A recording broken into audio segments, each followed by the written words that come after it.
اقرأ باسم ربك الذي خلق خلق الإنسان من علق আলহামদুলিল্লাহ, আমরা এখানে রমজান মাসে একত্রিত হয়েছি।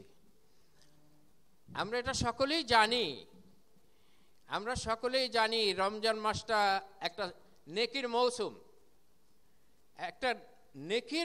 সারা বিশ্ব মুসলিমদের কাছে রমজান মাস আসার আগে থেকেই রমজানের একটা আমেজ সৃষ্টি হতে থাকে এবং রমজানের জন্য মুসলিমরা সর্বত্র প্রস্তুতি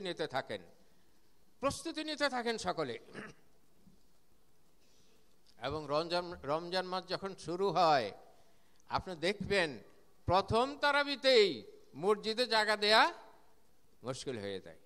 আল্লাহ পাক আসান করে দেন, এমনকি রাস্তা দাঁড়িয়েও অনেকে নামাজ পড়েন।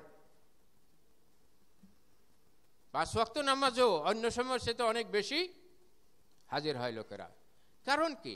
কারণ নেকি হাসিল করার জন্য মানুষের মধ্যে ব্যাপক প্রতিযোগিতা সৃষ্টি হয়। কিন্তু এই যে নেকি, এই রমজান মাসে আল্লাহ পাক প্রথম 10 দিন রহমতের, দ্বিতীয় 10 দিন কিসের?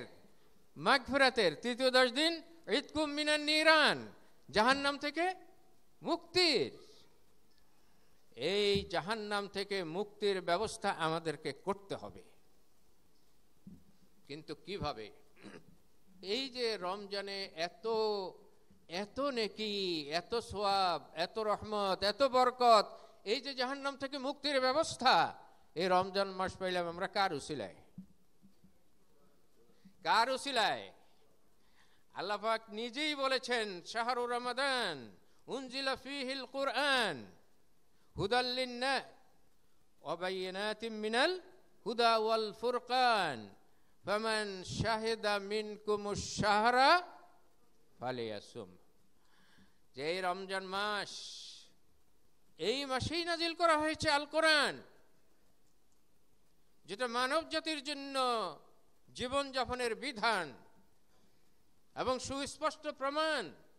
অতএব ফামান শাহিদা মিনকুমুশ শাহরা ফালিয়াসুমহু, তোমাদের যে কেউ রমজান মাস পাবে সে যেন অবশ্যই রোজা রাখে।